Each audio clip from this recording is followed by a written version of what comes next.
Amazon में आप अगर आप अप्लाइड साइंटिस्ट, जो उनका डेटा साइंटिस्ट का टैग है, उसमें अगर आप अप्लाइड साइंटिस्ट 2 बनते हो 4-5 साल बाद, तो आपका सैलरी 65 LP होगा। ठीक है। पर अगर आपको इतना ज्यादा हाई पैसे कमाने हैं तो आपको एक बहुत अच्छा डेटा साइंटिस्ट बनना पड़ेगा। अगर आपने सपोज मास्टर्स किया हुआ है या PhD किया हुआ है, तब आपकी सैलरी डेटा साइंटिस्ट स्टार्ट ही $180,000 या $200,000 से स्टार्ट होगी। और मशीन लर्निंग इंजीनियर की सैलरीज डेटा साइंटिस्ट से भी ज्यादा होती है, क्योंकि इसमें आपको 2 स्किल सेट्स चाहिए, मशीन लर्निंग भी और सॉफ्टवेयर इंजीनियरिंग भी।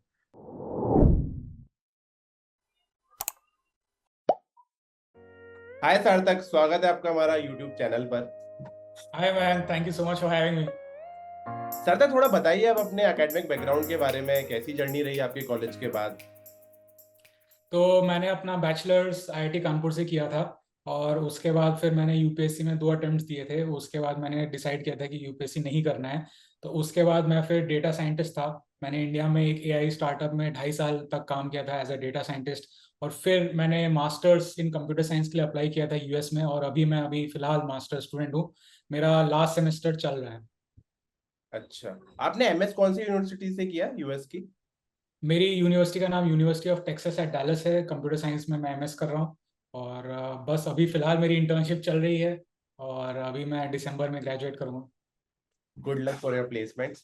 सार्थक, आपने जैसा बताया कि आपने यूपीएससी किया था कॉलेज के बाद, थोड़ा आप बताइए अपनी यूपीएससी जर्नी के बारे में, एंड आपने कैसे डिसाइड किया कि यूपीएससी के बाद आपको डेटा साइंटिस्ट बनना है, क्योंकि both are totally different fields. Basically जब मेरा IIT कानपुर में हुआ था, तभी मैंने डिसाइड कर लिया था कि मुझे यूपीएससी करना है। इसका एक सबसे इम्पोर्टेंट कारण यही था कि मेरे पापा, जिनको मैं अपना सबसे बड़ा रोल मॉडल मानता हूँ, वो खुद IIT कानपुर से हैं, और वो बहुत रिवियर्ड IPS ऑफिसर हैं वेस्ट बंगाल में। तो जब मेरा सिलेक्शन हुआ था IIT में, मैंने बोला कि मुझे तो पापा जैसा ही बनना है। तो मैंने फर्स्ट ईयर सेकेंड ईयर से ही उसकी तैयारी शुरू कर दी थी। मैं इनफैक्ट समर्स में भी इंटर्नशिप करने नहीं गया था अपने कॉलेज में, मैं दिल्ली चला गया था कोचिंग करने के लिए।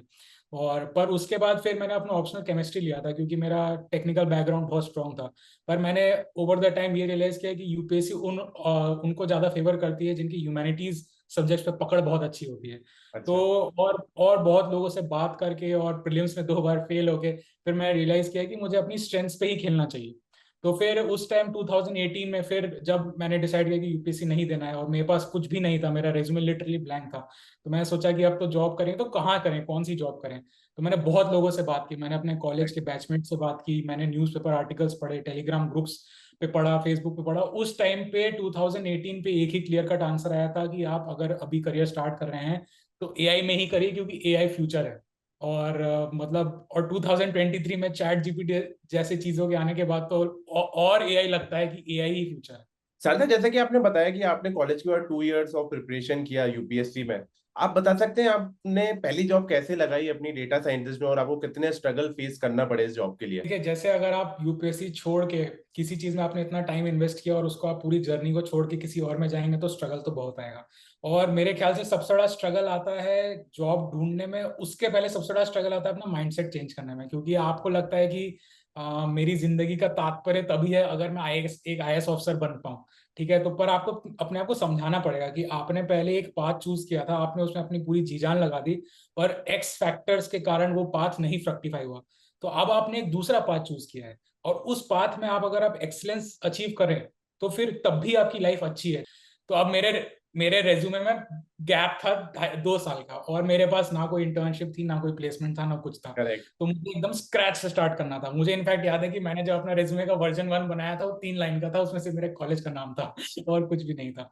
तो अब ये था कि अब ठीक है, तो उसके लिए मैंने पहले ये डिसाइड किया कि मुझे क्या क्या चाहिए होंगे। मुझे प्रोजेक्ट्स चाहिए होंगे, और मुझे थ्योरेटिकल नॉलेज चाहिए होगी। करेक्ट। और ये चीज कोई एक मैं अगर पूरा इंटरनेट पे जाऊं और ढूंढूं तो बहुत टाइम लग जाएगा। अगर कोई मुझे ये चीज ये एज अ कैप्सूल पढ़ा दे तो बेटर रहेगा। तो उस टाइम 2018 में ये एक प्रोग्राम था, post graduate diploma in data science, upgrade के द्वारा और IIIT बैंगलोर के कोलैबोरेशन में। तो मैंने ये प्रोग्राम ज्वाइन कर लिया था। और उस टाइम उन्होंने मुझे पूरा मैथ्स, स्टैट, पाइथन, और उसके बाद जो मशीन लर्निंग के बेसिक्स और डीप लर्निंग के हल्के फुल्के उन्होंने पढ़ाए। और उन्होंने मुझे, अच्छी चीज थी कि उन्होंने हर चीज के लिए मुझे एक एक प्रोजेक्ट करा दिया था। और वही 3-4 प्रोजेक्ट मैंने अपने रेज्यूमे में लिख दिए। और उसके बाद मैंने मैंने ये, जब मेरा स्टार्ट हुआ था ये प्रोग्राम, उसके बाद 3-4 महीने के अंदर ही मैंने जॉब एप्लीकेशंस भरना शुरू कर दिया और इंटरव्यूज देना शुरू कर दिए। तो उसमें इंटरव्यूज में हमें कई बार ऐसा लगता है कि जब हम पूरी तरह तैयार हो जाए तभी हमें इंटरव्यू देना चाहिए। बहुत गलतफहमी है। आपको जैसे ही आपका एक बेसिक नॉलेज तैयार हो जाए तभी आप इंटरव्यू देना शुरू करिए, और इंटरव्यू दे दे के ही सीखिए। तो फिर ऐसे मैंने 4-5 इंटरव्यू दिए थे, और थैंकफुली मेरा सिक टपल एक बहुत अच्छी एआई स्टार्टअप है उसमें हो गया। करेक्ट। सार्थक, जैसे कि आपने बताया कि आपने पीजी डिप्लोमा किया ट्रिपल आईटी बैंगलोर से, तो सिंस आपने नॉलेज तो गेन कर लिया, मैं आई एम अज्यूमिंग पूरा आपने इतना मेहनत किया होगा, सारा नॉलेज सीखा, पाइथन किया, प्रोजेक्ट्स किए आपने। बट सिंस जब आप जॉब लगाने वाली बात आती है, जब आप पहला इंटरव्यू अपना फेस करते हो, तो ये हमेशा एक प्रॉब्लम आता है यूपीएससी एस्पिरेंट्स को कि आपने 3 साल का गैप है, 2 साल का करियर गैप है, तो how do you justify that gap in your interview? वो आपको भी ये स्ट्रगल आया होगा, तो आप बता सकते हैं आपने कैसे उसको टैकल किया and finally you landed in your dream job? तो एक्चुअली यहाँ पे मेरा थोड़ा सा फंडा अलग रहा है लोगों से। लोग जनरली क्या करते हैं, अपने यूपीएससी बैकग्राउंड को छुपाने की कोशिश करते हैं, उसमें वो अपना फेक वर्क एक्सपीरियंस डालते हैं, या फिर कुछ कुछ और करते हैं कि उसको मास्क कर दे, कि वो उसको एज अ नेगेटिव फैक्टर देखते हैं। पर करेक्ट। क्योंकि जब मैंने यूपीएससी को मैंने अपने बहुत दिल और जान से ये चीज की थी, तो मैं इससे बहुत प्राउड था कि मैंने अटेम्प्ट दिया है। तो मैंने कभी अपने इंटरव्यू में इसको छुपाया ही नहीं। उन्होंने जब मुझसे पूछा कि आपका 2 साल आपने क्या किया, मैंने एकदम फुल कॉन्फिडेंस से बोला कि मैंने यूपीएससी के लिए ट्राई किया था, अपना मैंने 100% दिया था और वो नहीं हुआ। मैंने अपना पाथ चेंज किया और किसी और, अब मैं इस पाथ में एक्सेल करने की कोशिश कर रहा हूँ। और आप मानोगे नहीं कि हर इंटरव्यूअर मेरे इस आंसर से इतने इंप्रेस हुआ है कि उसने इसके बाद कभी मुझे क्रॉस क्वेश्चन ही नहीं किया। उसने सिंपली देखा कि एक बंदे में एक करने की लगन थी, उसने अपना पूरा जी जान झोंका, वो नहीं हुआ तो अब वो दूसरी चीज कर रहा है। और अब वो दूसरी चीज में भी वो उसी लगन के साथ काम कर रहा है। आपने बेसिकली उसको एक पॉजिटिव साइड से बताया, और आपने very you were very real in the interview. आपने बताया कि ठीक है, मैंने किया था यूपीएससी, बट आगे मैं मूव ऑन करना चाहता हूँ। एंड सिंस इंटरव्यू जो बंदा लेता है उसको भी एक्सपेक्टेशन ये रहती है कि आपका जो स्किल सेट है उसको वो टेस्ट करना है। आपका करेक्ट। बैकग्राउंड क्या रहा है आइडियली वो उतना मैटर नहीं करता अनटिल अनलेस आप इंटरव्यू अच्छे से नहीं दे पाते हो तो। राइट। हाँ। और सर एक चीज और मुझे जो तक लगता है कि इंटरव्यूअर्स को ये अच्छी लगती है कि बंदे में फाइटिंग स्पिरिट है। ठीक है, क्योंकि चैलेंजेस हम सबकी लाइफ में आने वाले हैं, और मैं गारंटी दे सकता हूँ दुनिया में कोई ऐसा नहीं है जो हर एक चैलेंज को पास कर जाए। तो और अगर आप ये जॉब में भी आएंगे तो ऐसा तो नहीं होगा कि आप सारा मैनेजर का सारा काम एक झटके में कर लेंगे। चैलेंज, आप कुछ काम नहीं कर पाओगे। तो उसके बाद एक फाइटिंग स्पिरिट आती है कि ठीक है, अब जैसे मैंने चैलेंज उठाया यूपीएससी का, नहीं हुआ तो अब, पर मैं गिव अप नहीं किया लाइफ में, मैं अब फिर से एक फाइटिंग स्पिरिट के साथ आया। तो मुझे लगता है कि इंटरव्यूअर्स को यही बात मेरी अच्छी लग जाती है। सार्थक, जैसे कि आपने बताया कि आपने यूएस से एमएस कर रहे हो आप, तो आप ये बता सकते हो अगर एक बंदा है जिसको यूपीएससी कोड करने के बाद डायरेक्टली एमएस करना है यूएस से, वर्सेस अ स्टूडेंट जिसको इंडियन मार्केट में जॉब लगानी है, तो आपके अकॉर्डिंग कौन सा बेटर वे होगा to start your career in corporate? क्या ये शॉर्टकट हो सकता है एमएस करना यूएस जाकर, या नहीं? ये एक उस कैंडिडेट के ऊपर डिपेंड करता है, क्योंकि जब हम लोग यूपीएससी छोड़ के आते हैं तो हम लोग में से कई लोग जॉब क्विट किए होते हैं, हम लोग ने कमाया नहीं होता है। तो हमारे अंदर एक चाह होती है कि सबसे पहले हमें पैसे कमाने हैं, हमें अपना करेक्ट। फाइनेंशियल स्टेबिलिटी चाहिए। तो उस टाइम मैं ये सजेस्ट करूंगा कि आप जल्द से जल्द एक ढंग की जॉब लगाएं। उसके और भी कारण है। एक तो आपका पैसा आना शुरू होगा, आपका थोड़ा सेल्फ एस्टीम बढ़ेगा। प्लस अगर आपने यूपीएससी में काम किया तो आपको एक्चुअली पता नहीं है कि कॉर्पोरेट में कौन सा स्किल सेट, आपको कौन से डायरेक्शन में जाना है। क्या आपको प्रोडक्ट मैनेजर बनना है, क्या आपको सॉफ्टवेयर इंजीनियर बनना है, क्या आपको फ्यूचर में जाके एमबीए करना है, या फ्यूचर में जाके एमएस करना है। आपको ये अंडरस्टैंडिंग नहीं है, और जब तक आप जॉब में घुसोगे नहीं, आप 10 लोग अपने कोवर्कर से बात करोगे नहीं, ये फील्ड एक्सप्लोर करोगे नहीं, आपको पता नहीं चलेगा। क्योंकि अगर आप डायरेक्ट यूपीएससी के बाद मास्टर्स करने चले गए यूएस में, आपको पता है मास्टर्स बहुत एक्सपेंसिव है, आपको लोन उठाना पड़ेगा। तो आपने सपोज 2-3 साल यूपीएससी में आपने वैसे पैसा नहीं कमाया, फिर आप मास्टर्स में भी 2 साल और पैसा नहीं कमाओगे। तो अगर आपका फाइनेंशियल कंडीशन से अलाउ करता है, तो मैं बोलूंगा ठीक है, आप डायरेक्ट मास्टर्स के लिए जा सकते हैं। पर अगर नहीं करता है तो मैं पहले बोलूंगा, जो मेरी पर्सनल रिकमेंडेशन है, हमेशा जॉब करिए पहले, ताकि आपको पता रहे कि आप कितने पानी में हैं। और मास्टर्स के एडमिशन में भी एक क्राइटेरिया और मैं बताना चाहूंगा, कि मास्टर्स में घुसने के लिए सबसे इंपॉर्टेंट क्राइटेरिया होता है आपका सीजीपीए। अंडर ग्रेड में आपके 10 पॉइंट्स में कितना आपका फाइनल सीजीपीए था। अगर आपका सीजीपीए बहुत हाई था तो आपका एडमिशन बहुत आसानी से होता है। अगर हाई नहीं था तब भी आपको उसको, जो आपका अगर सीजीपीए कम है, उसको आपको जस्टिफाई अपने वर्क एक्सपीरियंस से ही करना है। और वर्क एक्सपीरियंस आप इंडिया से ले सकते हैं। तो इस ये आपको ये डिसीजन ट्री यूज करके आपको अपना डिसाइड करना चाहिए। Correct sir, I definitely agree with your points. मैं भी इसमें एक पॉइंट ऐड करना चाहूंगा कि जैसे जब भी आप यूपीएससी क्विट करते हो तो एक वो एडिशनल एक प्रेशर होता है स्टूडेंट्स के माइंड में कि यार मैंने सिंस इतना करियर गैप आ गया, मेरे को जल्दी से जल्दी जॉब स्टार्ट करनी है, तो I think 1 year of at least 1 year of experience in corporate in India can give you that motivate that confidence in your self की ठीक है आप अच्छा कर सकते हो अपने लाइफ में। एंड फिर आपको एमएस करना है या हायर स्टडीज इंडिया से करना है या फिर नहीं भी करना है, तो वो बहुत जरूरी है कि आप अपना वो मोटिवेशन वो कॉन्फिडेंस वापस लाएं जो आपने लॉस्ट कर दिया है एक एग्जाम में। तो मैं इसमें बस अपना एक एनेक्डोट देना चाहूंगा। जो मेरा पहला साल जॉब का था, जब मैंने जॉब ज्वाइन की थी, तो या उसमें मैंने इतनी मेहनत करता था मैं कि मैं दिन रात मतलब ऑफिस में काम करता था, घर से आके उस सब्जेक्ट के लिए, जो मेरा सब्जेक्ट था उसके लिए पढ़ता था। और मैं ऑफिस से सबसे बात भी करता था, जो चाहे प्रोडक्ट मैनेजर हो या सॉफ्टवेयर इंजीनियर हो या फिर जिसने फॉरेन एमबीए किया हो, मैं सबसे बात करता था सबकी राह जानने के लिए, क्योंकि मुझे अपने लिए व्हाट्स नेक्स्ट का आंसर देना था। तो उसके लिए मेरे को वर्क एक्सपीरियंस ने हेल्प की। सर तक काफी स्टूडेंट्स के माइंड में एक सवाल रहता है, स्पेशली उन लोगों के दिमाग में जो जनरली नॉन आईटी बैकग्राउंड से होते हैं, वो चाहते हैं अपना करियर को ट्रांसफॉर्म करना है डेटा साइंटिस्ट। क्या ऐसे स्टूडेंट्स ट्रांसफॉर्म कर सकते हैं अपने आप को डेटा साइंटिस्ट में? इस पे आपका क्या ओपिनियन है? बिल्कुल कर सकते हैं। इनफैक्ट मैं कहूँगा कि डेटा साइंटिस्ट में सबसे ज्यादा लोग जो घुसते हैं वो नॉन टेक्निकल बैकग्राउंड से ही होते हैं, क्योंकि डेटा साइंटिस्ट काफी ओपन फील्ड है। कोई भी डेटा साइंटिस्ट बन सकता है, प्रोवाइडेड आप हार्डवर्क करो और आप अपना टेक्निकल स्किल्स डेवलप करो। इनफैक्ट मेरे को खुद, मैंने खुद आखिरी बार शायद 11th-12th में की थी। उसके बाद डायरेक्ट जब मैंने ये डेटा साइंस सीखना शुरू किया था, तभी मैंने पाइथन उठाया था। और पाइथन एज अ लैंग्वेज उनके लिए ही बनाया गया है जो कोडर्स नहीं है, और उनको जिनको जल्दी से जल्दी कोडिंग में अप टू स्पीड आना है।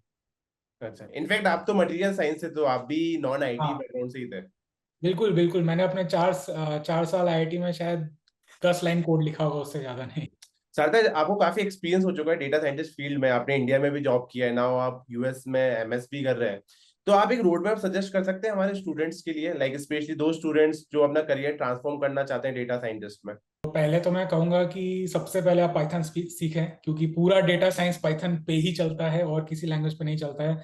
पाइथन सीखने के लिए बहुत सारे सोर्सेज हैं। आप W3 स्कूल्स में चले जाइए, वो आपको बहुत जल्दी जल्दी पाइथन सिखा देगा। नहीं तो आप यूट्यूब पे बहुत वीडियोस हैं जो आपको पाइथन सिखा देंगे।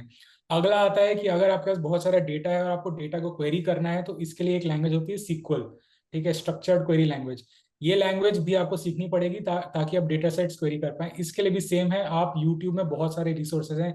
इनफैक्ट क्रैकिंग प्रोडक्ट का भी एक एसक्यूएल का प्लेलिस्ट है जिसको आप देख सकते हैं। फिर तीसरा आता है, अब आपको मशीन लर्निंग और डीप लर्निंग सीखनी पड़ेगी। इसके लिए मैं बहुत सबसे अच्छा सोर्सेज जो शायद सारे डेटा साइंटिस्ट यहीं से ही स्टार्ट करते हैं, वो एंड्रू एनजी का कोर्सेरा पे कोर्स, मशीन लर्निंग और डीप लर्निंग का। वो इतना अच्छा कोर्स है, मुझे नहीं लगता कि उससे ज्यादा अच्छा इंट्रोडक्शन कोई और देगा। तो आप कोर्सेरा पे जाइए, एंड्रू एनजी का डीप लर्निंग डॉट एआई का machine learning course, deep learning course, दोनों को एंड टू एंड करिए। इसके बाद, इतना करने के बाद आपको आपका बेसिक थ्योरी तैयार है। बेसिक थ्योरी तैयार है इसमें। हाँ, आप अब इसके बाद आपको स्टैटिस्टिक्स भी थोड़ा पढ़ना पड़ेगा। स्टैटिस्टिक्स भी आप उसमें कोर्सेरा पे जाके लिखिए, स्टैटिस्टिक्स फॉर एमएल।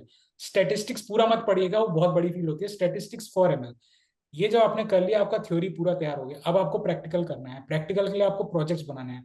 प्रोजेक्ट्स के लिए सबसे अच्छा सोर्स होता है कैगल, जो डेटा साइंस का। आप मान लीजिए जैसे हम जब कोडिंग के लिए कोडिंग कॉम्पिटिशन्स खेलते हैं, तो मशीन लर्निंग के लिए मशीन लर्निंग कॉम्पिटिशन्स कैगल पे खेले जाते हैं। तो आप कैगल पे जो सबसे ज्यादा पॉपुलर कॉम्पिटिशन्स हैं हर एक टॉपिक के लिए, कि सपोज चलिए आपने एक डिसीजन ट्री का कैगल खेल लिया, एक सपोर्ट वेक्टर मशीन का कैगल खेल लिया, एक न्यूरल नेटवर्क का कैगल खेल लिया।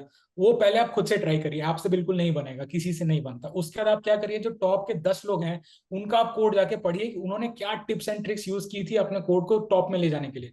और आप यही टिप्स एंड ट्रिक्स जब आप इंटरव्यूअर को बताएंगे, वो बहुत इंप्रेस हो जाएगा। और ये टिप्स एंड ट्रिक्स आप खुद से नहीं सीख सकते, आप हमेशा दूसरों से सीखिए ताकि आप जल्दी जल्दी कर पाए।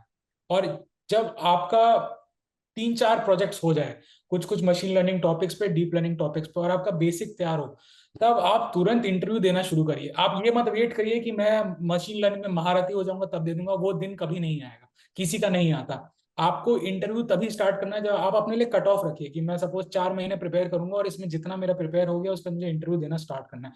और फिर इंटरव्यू में जहां जहां आपकी कमियां आए उसको आप पढ़ते जाइए, और ऐसे करके एक डेडलाइन बेस्ड इंटरव्यूज दीजिए और उसी से सीखिए, और इसी से ही आपका जल्द से जल्द जॉब लगेगी और अच्छी भी जॉब लगेगी। Correct. Thanks for such a detailed road map सार्थक। सार्थक, आपने अपने आंसर में 3 वर्ड्स बहुत बार हाईलाइट करे, deep learning, data scientist and machine learning. क्या आप इन तीनों में डिफरेंस बता सकते हैं? काफी कंफ्यूजन होता है लोगों को लगता है डीप लर्निंग डेटा साइंटिस्ट है, ML डीप लर्निंग है, तो क्या डिफरेंस है इन तीनों में, अगर आप बहुत इसको सिंपल टर्म्स में समझा सकें? मैं बिल्कुल सिंपल टर्म से समझाऊंगा, मैं इंजीनियर है तो इंजीनियरिंग टर्म से समझाऊंगा। आप अगर आपका एक सेट है डेटा साइंस, हाँ। उसका एक सबसेट बनाइए वो है मशीन लर्निंग, और उसके अंदर एक और सबसेट बनाइए वो है डीप लर्निंग।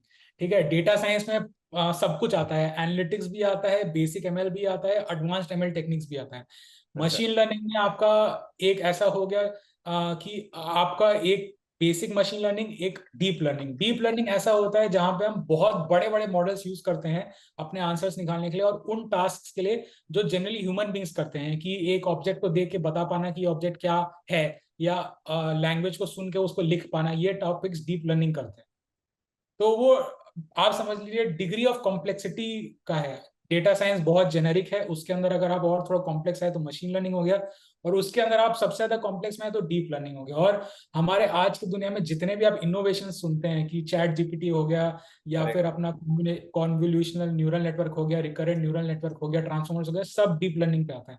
तो मेरा पर्सनल रिकमेंडेशन ये रहेगा कि आप अगर इस फील्ड में आना चाह रहे हैं मशीन लर्निंग में, तो डीप लर्निंग में स्पेशलाइज करिए, क्योंकि सबसे ज्यादा इनोवेशन और सबसे ज्यादा पैसा वही है।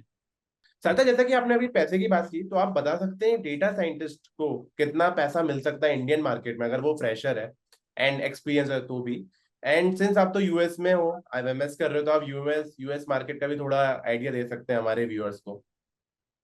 हाँ बिल्कुल। तो एक्चुअली एक फ्रेशर के लिए डायरेक्टली डेटा साइंटिस्ट जॉब निकालना काफी टफ होता है। कंपनीज जनरली आपको डायरेक्टली डेटा साइंटिस्ट नहीं देती हैं, वो आपको डेटा एनालिस्ट रोल देती हैं। और डेटा एनालिस्ट में आपसे वो एक्सपेक्ट ये करती हैं कि आपका पाइथन, सीक्वल और बेसिक एमएल आपका बहुत स्ट्रांग हो। और फिर आप अगर 1 डेढ़ साल उस जॉब में एक्सेल करो, उसमें फिर आपको प्रमोट करती है डेटा साइंटिस्ट में, या तो आप जॉब स्विच करो फिर आप डेटा साइंटिस्ट में बनते हो। अब डेटा एनालिस्ट की इंडिया में स्टार्टिंग अगर बेयर मिनिमम की बात की जाए तो 6 LPA होता है। पर अगर आप थोड़ा सा भी अच्छे से मेहनत करें, अपने प्रोजेक्ट्स अच्छे से करें, इंटरव्यू प्रिपरेशन अच्छे से करें, तो 10 LPA तो बिल्कुल लगता है। और अगर आप थोड़े और अच्छी कंपनीज में अच्छी प्रिपरेशन के साथ करेंगे तो 12 से 15 LPA लग जाता है। अब जब आप अगला जॉब स्विच मारते हो या फिर प्रमोट होते हो डेटा साइंटिस्ट में, डेटा साइंटिस्ट की सैलरीज थोड़ी ज्यादा होती है। डेटा साइंटिस्ट की सैलरीज आप मान लो 12 LPA 15 LPA से स्टार्ट होती हैं, और वो 20 से 25 LPA तक जाती हैं। और अगर आपका ये फ्रेशर की 3, सैलरी है? ये 20। फ्रेश, ये डेटा साइंटिस्ट बनने के लिए आपको 1 डेढ़ साल काम करना पड़ता है। आप 1 डेढ़ साल के अंदर 12 LPA से आप स्टार्ट कर सकते हैं। ठीक करेक्ट। है। और उसके बाद अब जब आप डेटा साइंटिस्ट बनते हो 2 साल 3 साल, फिर आप सीनियर डेटा साइंटिस्ट बनते हो, फिर आपका सैलरी का बैंड बहुत बढ़ जाता है। इनफैक्ट अगर आप अमेजन में आप अगर आप अप्लाइड साइंटिस्ट, जो उनका डेटा साइंटिस्ट का टैग है, उसमें अगर आप अप्लाइड साइंटिस्ट 2 बनते हो 4 5 साल बाद, तो आपका सैलरी 65 LPA होता है। ठीक है। पर अगर आपको इतना ज्यादा हाई पैसे कमाने हैं तो आपको एक बहुत अच्छा डेटा साइंटिस्ट बनना पड़ेगा। अब बहुत अच्छा डेटा साइंटिस्ट और एक एवरेज डेटा साइंटिस्ट में डिफरेंस ये होता है कि एक एवरेज डेटा साइंटिस्ट ने बस अपने कोर्सेज किए होते हैं और उसकी नॉलेज इतनी ही होती है। और जो बहुत अच्छा डेटा साइंटिस्ट होता है वो रोज रिसर्च पेपर्स पढ़ता है, novel machine learning techniques, novel deep learning techniques, कौन सी नई टेक्नोलॉजी है इस पर पढ़ता रहता है, और वो नई नई एक्सपेरिमेंटल चीजें अपने वर्कफ्लो में इंटीग्रेट करता रहता है। तो अगर आपको एक बहुत एक्सेप्शनल, एक बहुत अच्छा डेटा साइंटिस्ट बनना है, तो मेरे ख्याल से आपका एक रिसर्च बेंट ऑफ माइंड होना चाहिए, कि मुझे नई नई चीजें इस फील्ड में क्या आ रही हैं वो पढ़ते जाना है। जैसे अगर आपने देखा होगा 6 महीने पहले शायद चैट जीपीटी के बारे में किसको पता भी नहीं था, और आज के जमाने में शायद कोई ऐसा नहीं होगा जो चैट जीपीटी यूज करता नहीं है। तो अगर आप एक डेटा साइंटिस्ट हो तो आपको पूरा पढ़ना पड़ेगा कि चैट जीपीटी का ट्रांसफॉर्मर्स का क्या बैकग्राउंड है, क्या है फ्यूचर, कहाँ जा रहा है। अगर आपको ये पता होगा तो आप अपने ऑफिस में अपने मैनेजर को बोल पाओगे कि हम एक चैट जीपीटी का अपने सिस्टम में भी ऐसे इंटीग्रेट कर सकते हैं। और अगर आप अपनी कंपनी के लिए ऐसे वैल्यू लोगे, तो फिर इंडिया में sky is the limit salaries में, अब तो मैं कहूंगा। एंड यूएस मार्केट का? हाँ, यूएस मार्केट भी इंडियन मार्केट को मिरर करता है। अगर आप यूएस मार्केट में भी अगर आप डेटा एनालिस्ट की सैलरीज बेसिक पे जाओगे, एकदम बेसिक, तो आपका $80,000 $90,000 से स्टार्ट होगा। पर अगर आप थोड़े से भी अच्छे डेटा साइंटिस्ट हो तो 110 120 $130,000 तक जाएगा। और अगर आपने सपोज मास्टर्स किया हुआ है या पीएचडी किया हुआ है, तब आपकी सैलरी डेटा साइंटिस्ट स्टार्ट ही $180,000 या $200,000 से स्टार्ट होगी। और इसके बाद में एक एक करियर ट्रैक में बोलूंगा जो लोग शायद ज्यादा जानते नहीं है, वो है मशीन लर्निंग इंजीनियर का ट्रैक। जो अगर आप एक डेटा साइंटिस्ट हो तो आप सिर्फ अपने मॉडल से रिलेटेड हो, आपको फर्क नहीं पड़ता कि वो मॉडल डिप्लॉय कैसे होता है, आपको बस एक हाई परफॉर्मिंग मॉडल ला के देना है कि इस मॉडल में अगर कोई इनपुट आएगा तो मुझे बेस्ट आउटपुट देना है। पर जो मशीन लर्निंग इंजीनियर है वो इस मॉडल पे उतना ध्यान नहीं देता, वो बाकी पूरी सॉफ्टवेयर इंजीनियरिंग पाइपलाइन पे ध्यान देता है कि हमारा डिप्लॉयमेंट कैसे होगा, हमारा फ्रंट एंड कैसे काम करेगा, बैक एंड कैसे काम करेगा, स्केल कैसे करेगा। तो मशीन लर्निंग इंजीनियर एक इज अ सॉफ्टवेयर इंजीनियर जिसका who also knows the basics of machine learning. So it's a hybrid. But 80% आपको नॉलेज सॉफ्टवेयर इंजीनियरिंग की चाहिए और 20% मशीन लर्निंग की चाहिए। और मशीन लर्निंग इंजीनियर की सैलरीज डेटा साइंटिस्ट से भी ज्यादा होती है, क्योंकि इसमें आपको दो स्किल सेट्स चाहिए, मशीन लर्निंग भी और सॉफ्टवेयर इंजीनियरिंग भी। तो या तो आप बहुत अच्छे सॉफ्टवेयर इंजीनियर बन जाओ, फिर आप मशीन लर्निंग सीख जाओ, तो आप मशीन लर्निंग इंजीनियर बन सकते हो, या तो आप बहुत अच्छे डेटा साइंटिस्ट बन जाओ और फिर आप सॉफ्टवेयर इंजीनियरिंग सीख जाओ। तब आप, ये दो पाथवेज हैं मशीन लर्निंग इंजीनियर बनने के। साधक, आपने अपने आंसर में मेंशन किया एआई का, चैट जीपीटी का, तो आप बता सकते हैं कि because of chat GPT and AI platforms क्या खतरा है डेटा साइंटिस्ट वाली जॉब में, या फिर क्या पर्सपेक्टिव है आप लोगों का चैट जीपीटी को लेके? देखिए, जब पहली बार मैंने चैट जीपीटी यूज किया था तो मुझे तो लगा था ओ भाई मेरी तो जॉब चली जाएगी, सबको ये लगा था। फिर धीरे धीरे जब हमने उस टूल को और यूज किया तो हमें उसकी लिमिटेशंस पता चली कि उसने पूरा इंटरनेट को स्क्रैप कर दिया है और उसका लॉजिक उतना ही जाता है जितना डेटा इंटरनेट पे है। पर उसे ये नहीं पता कि वो जो बोल रहा है कि वो सही बोल रहा है कि गलत बोल रहा है। उसके लिए आप एक्सपर्ट बैठे, तो वो कुछ कुछ चीजों को ऑटोमेट कर सकता है जिसमें उतना ज्यादा कॉग्निशन नहीं चाहिए। और ये एक्चुअली आप एज अ डेटा साइंटिस्ट चाहोगे ही। आप उन चीजों पे काम करना चाहते हो जो इंटेलेक्चुअली चैलेंजिंग है, जो करेक्ट। चीजें कोई एक नॉर्मल इंसान, जो अगर आप उसको बता दो कि ये 3 स्टेप्स करने हैं और उसके बाद वो वही 3 स्टेप्स बिना सोचे समझे करे जा रहे हैं, तो ये चीज एआई बहुत आराम से कर लेता है। तो अब क्या हो गया है कि चैट जीपीटी यूज करना भी अब हमारे लिए एक एडिशनल स्किल सेट हो गया है। जैसे आपको सीक्वल आना चाहिए, आपको गिटहब आना चाहिए, पाइथन आना चाहिए, अब चैट जीपीटी यूज करना भी एक स्किल सेट हो गया है। It has made us more efficient. और जैसा कि अब आपने सुना ही होगा कि AI will not replace you, somebody using AI efficiently and correctly will replace you. तो आप वो सेकंड समबडी बनिए और वो फर्स्ट वाले सिनेरियो से मत डरिए। काफी वैलिड पॉइंट बोला सार्थक आपने कि एआई को आप ऐसा फ्रेंडली टूल समझिए जिससे आप अपने स्किल्स Correct. को और एनहांस कर सकते हैं, रादर देन आप उसके बारे में सोच के ये परेशान हो कि यार डेटा साइंटिस्ट का तो फ्यूचर में कुछ होने नहीं वाला, तो मैं डेटा साइंटिस्ट नहीं पीएम बन जाता हूँ, पीएम नहीं तो मैं मार्केटिंग में चले जाता हूँ। सार्थक, काफी हमारे फ्रेंड्स एंड कलीग्स यूपीएससी की प्रिपरेशन कर रहे हैं एंड वो अटेम्प्ट पे अटेम्प्ट दिए जा रहे हैं आफ्टर फेलियर्स भी, तो ऐसे लोगों के लिए आपके पास क्या सजेशंस है, क्या टिप्स है, सो डेट वो अपनी प्रिपरेशन भी अच्छे से कर सकें एंड हमारा अपना जो करियर ट्रांसफॉर्म करना है वो भी अच्छे से कर पाए विदाउट एनी टेंशन डिप्रेशन? देखिए, अगर आप अपनी यूपीएससी प्रिपरेशन जस्ट स्टार्ट कर रहे हैं तब तो मैं बिल्कुल बोलूंगा कि आप फुल आउट जाइए यूपीएससी प्रिपरेशन के लिए ओके। और किसी और चीज के बारे में ना सोचें।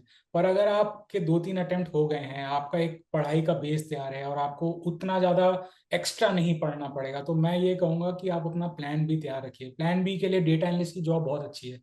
प्लान बी क्यों तैयार रखिए? एक, क्योंकि अगर आपके डेटा एनालिस्ट की जॉब से आपके पैसे आते रहेंगे ना, तो आपको एक पीस ऑफ माइंड रहेगा कि ठीक है, मैं अपने करियर में उतना पीछे नहीं हो रहा और मैं अपने आप को फाइनेंशियली सपोर्ट कर पा रहा हूँ, पेरेंट्स पे फाइनेंशियली बोझ नहीं बन रहा हूँ। और इससे क्या होगा कि आपको जब पीस ऑफ माइंड मिलेगा तो आयरोनिकली आपका यूपीएससी के अटेम्प्ट्स और अच्छे होंगे। तो मैं बोलूंगा कि अगर आपके 2-3 अटेम्प्ट हो गए और उसके बाद भी आपके अटेम्प्ट देने का जज्बा है, जो बहुत कमेंडेबल बात है, मैं बोलूंगा कि उसको जॉब के साथ दीजिए। आपके जॉब के साथ जब आपको पीस ऑफ माइंड आएगा तो आपके अटेम्प्ट्स भी अच्छे होंगे। और शायद भगवान करे जब आपका इंटरव्यू हो तो इंटरव्यू में भी आप डिफेंड भी कर पाओगे कि मैंने जॉब के साथ साथ ही इंटरव्यू दिया है, तो वो शायद इंटरव्यूअर्स को भी अच्छा लगेगा। इसमें मैं भी अपना एक पॉइंट ऐड करना चाहूंगा सर, जैसा आपने बोला कि हमेशा आप अपना प्लान भी रेडी रखिए। अगर आप लेट से अपने सेकंड अटेम्प्ट या थर्ड अटेम्प्ट में आप हो एंड आपको ऑलरेडी प्रिपरेशन हो चुका है, तो आप अपने लास्ट सेकंड अटेम्प्ट में आप अपना प्लान बी की स्किल सेट पे काम कर सकते हैं। अगर वो डेटा साइंटिस्ट है तो वो अपने पाइथन वाली स्किल्स पे काम कर सकता है, वो डेटा एनालिस्ट है तो उसको एसक्यूएल लैंग्वेज पे काम करना चाहिए, या फिर वो किसी और फील्ड में जाना चाहता है तो वो अपने स्किल्स पे काम करे ताकि उसका कॉन्फिडेंस मेंटेन रहे एंड वो दोनों जगह अपने लाइफ में एक्सेल कर सके। जी। और एक डेटा एनालिस्ट की स्किल्स तैयार करने के लिए मुझे नहीं लगता कि 3, 3.5 या 4 महीने से ज्यादा टाइम लगता है। तो ऐसा भी नहीं है कि आपका टाइम बहुत, उसमें बहुत ज्यादा टाइम लगेगा। और आज बहुत सारे ऐसे इंस्टीट्यूट है जैसे क्रैकिंग प्रोडक्ट हो गया, जो आपको सारी जो चीजें पढ़नी है एज अ कैप्सूल देते हैं कि आप इसको देखिए, उसके बाद ये देखिए, इसके बाद ये देखिए। आपको सोचना नहीं है कि मुझे कहाँ से पढ़ना है, आपको वो कोर्स करना है। तो ये एक बहुत शॉर्टकट तरीका होगा वो अपना फाइनेंशियल स्टेबिलिटी लाने के लिए, पीस ऑफ माइंड लाने के लिए, और इवेंचुअली अगर आप में दम है वो और अच्छा अटेम्प्ट देने के। Correct, correct. I think sir it's point of awareness, लोगों का अवेयरनेस नहीं है अभी मार्केट में कि क्योंकि जो लोग यूपीएससी में इतना घुस चुके हैं उनको पता ही नहीं है कि मार्केट में डेटा एनालिस्ट या डेटा साइंटिस्ट की जॉब एग्जिस्ट करती है और कितना पढ़ना पड़ता है उसको उस जॉब को पाने के लिए। जिस दिन ये अवेयरनेस पूरे यूपीएससी वाले एरिया में फैल जाएगा तो I think people will start looking into this plan B option more frequently. Thank you so much Sarthak for your valuable time. काफी मजा आया सार्थक आपके साथ डिस्कशन करने में, एंड काफी वैल्यूएबल इनसाइट्स दिए आपने हमारे ऑडियंस के लिए जो डेटा साइंटिस्ट में अपना करियर ट्रांसफॉर्म करना चाहते हैं। Thank you so much Mayank, आपने मुझे ये प्लेटफॉर्म दिया कि मैं अपनी नॉलेज आप लोगों के साथ शेयर कर पाऊँ। सार्थक जाते जाते एक वैल्यूएबल एडवाइस जो आप हमारे व्यूअर्स को देना चाहते हैं। मेरी एक बहुत इंपॉर्टेंट एडवाइस है जो कई बार लोग ओवरलुक कर जाते हैं, कि नेटवर्किंग की पावर फर्स्ट जॉब निकालने के लिए। क्योंकि कई बार to get your foot into the door आपको एक हेल्प चाहिए होती है, वहीं पे अगर कोई और सीनियर बंदा जो उस कंपनी में काम करता है वो आपके लिए वाउच कर दे कि हाँ ये बंदा अच्छा है, इसका इंटरव्यू ले लो, या ये बंदा अच्छा है, इसको एक बार चांस दे दो, उससे बहुत फर्क पड़ता है और आपको एक बहुत स्ट्रॉन्ग एज देता है। तो जब आप अपनी पहली जॉब ढूंढ रहे हैं तो आप कंपनी में रेफरल मांगने की कोशिश करिए। अगर आपके कॉलेज के सीनियर से उनको बोलिए उस कंपनी में बात करें, या तो आप लिंक्डइन पे लोगों को रीच आउट करिए, उनको बोलिए कि मेरा नाम ये है, ये मेरा स्किल सेट है और ये मेरा रेज्यूमे और मैंने ये काम किया और मैं आपकी कंपनी के लिए इस जॉब के लिए बहुत एक अच्छा फिट हूंगा, कि आप मुझे रेफर कर सकते हैं। मैं इनफैक्ट जब अभी एमएस में यूएस में एमएस कर रहा हूँ तो मैं हर कंपनी के लिए रेफरल मांगता हूँ, हर कंपनी के लिए, और उसी से ही आप आगे बढ़ पाते हो। यूएस में नेटवर्किंग बहुत इंपॉर्टेंट है और इंडिया में भी।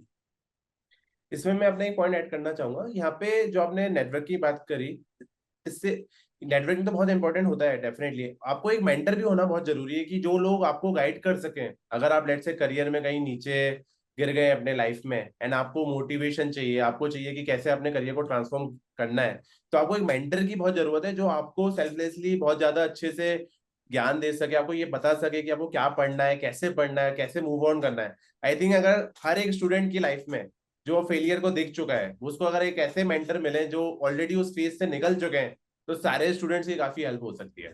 तो इस वीडियो को प्लीज लाइक कर देना एंड शेयर करना एंड कमेंट करके बताना अगर आपको डेटा साइंटिस्ट से रिलेटेड कुछ भी क्वेरीज हो, प्लीज आप कमेंट करना। चलिए दोस्तों, मिलते हैं नेक्स्ट वीडियो में, तब तक के लिए बाय।